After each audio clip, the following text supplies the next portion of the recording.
નમસ્તે. જય અંબે. હું વિભૂતિ સુહાગિયા. નવરાત્રિના છઠ્ઠા દિવસે માતા કાત્યાયનીની આરાધનાનું વિશેષ મહત્વ છે. તેમની કૃપાથી બધા જ કામ પૂરા થઈ જાય છે. તેઓ વૈદ્યનાથ નામની જગ્યાએ પ્રગટ થયા હતા. ત્યારથી તેમની પૂજા શરૂ થઈ હતી. માનું નામ કાત્યાયની કેવી રીતે પડ્યું તેની પાછળ એક રસપ્રદ કથા છે. કત નામના એક પ્રસિદ્ધ મહર્ષિ હતા. તેમના પુત્ર ઋષિ કાત્ય થયા. આમ કાત્યના ગોત્રમાં જ વિશ્વ પ્રસિદ્ધ મહર્ષિ કાત્યાયન ઉત્પન્ન થયા હતા. તેમણે ભગવતી પરંબાની ઉપાસના કરતા ઘણા વર્ષો સુધી ઘોર તપસ્યા કરી હતી. તેમની ઈચ્છા હતી કે મા ભગવતી તેમના ઘરે પુત્રી તરીકે અવતરે. માએ તેમની પ્રાર્થના સાંભળી લીધી અને કહેવાય છે કે મહર્ષિ કાત્યાયન તેમના ઘરે પુત્રી તરીકે જન્મ્યા છે. પુરાણોમાં પણ કહેવામાં આવ્યું છે કે મહર્ષિ કાત્યાયન માતાના ભક્ત હતા. તેમને કોઈ સંતાન ન હતું. તેમણે માતાની તપશ્ચર્યા કરી અને આશીર્વાદ આપવા કહ્યું કે તમે મને પુત્રીના રૂપે પ્રાપ્ત થાઓ. તે દરમિયાન મહિષાસુરનો અત્યાચાર પૃથ્વી પર ખૂબ જ વધી ગયો હતો. ત્યારે દેવતાઓને પણ સ્વર્ગમાંથી પ્રસ્થાન કરવું પડ્યું હતું. ત્યારે ભગવાન બ્રહ્મા, વિષ્ણુ, મહેશ આ ત્રણેય દેવતાઓએ પોતપોતાના તેજનો અંશ આપીને મહિષાસુરના વિનાશ માટે દેવીને ઉત્પન્ન કર્યા. દેવતાઓના ક્રોધથી એક જ્યોત પ્રગટ થઈ. તે કન્યાના સ્વરૂપમાં હતી.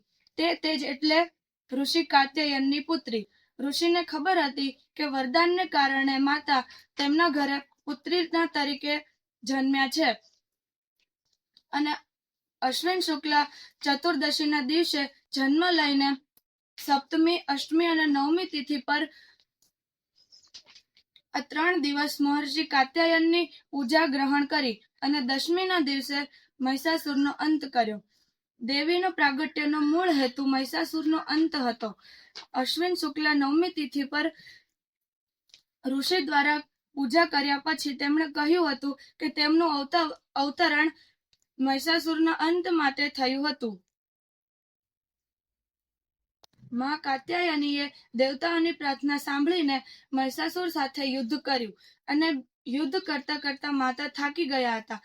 ત્યારે તેમને મધનું પાન ખવડાવવામાં આવ્યું. તેનાથી તેમનો થાક ઉતરી ગયો અને દશમી તિથિ પર મધથી ભરેલું સોપારીનું પાન ખાઈને મહિષાસુરનો અંત કર્યો. આ પછી માતા કાત્યાયની મહિષાસુર મર્દિની પણ કહેવાય છે. ચંદ્રહાસોજ્જવલકરા શાર્દુલવર વાહન કાત્યાયની શુભમ દદ્યા દેવી દાનવ ધાતિની. એટલે કે જેમના ઉજ્જવળ હસ્ત ચંદ્રહાસા તલવારથી શોભે છે અને તેમનું શ્રેષ્ઠ વાહન સિંહ છે અને તે અસુરોનો સંહાર કરનારી દુર્ગા દેવી, તમે મને મંગલ પ્રદાન કરો.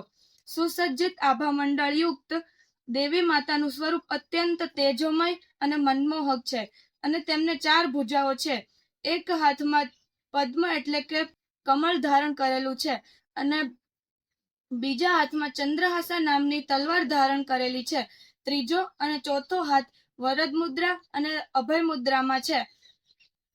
તેમનું વાહન સિંહ છે અને કાત્યાયનનો એક અર્થ નિકંદન પણ થાય છે અને મહર્ષિ કાત્યાયનનો ઉલ્લેખ પણ મળી આવે છે અને તેમના પત્ની પણ કાત્યાયની હતા અને યાજ્ઞવલ્ક્ય મુનિના પત્ની પણ કાત્યાયની હતા. સ્નેહ અને શક્તિનું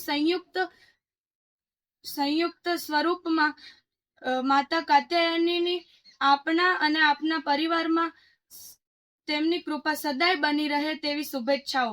યા દેવી સર્વભૂતેષુ કાત્યાયની રૂપેણ સંસ્થિતા. નમસ્તસ્યૈ નમસ્તસ્યૈ નમસ્તસ્યૈ નમો નમઃ.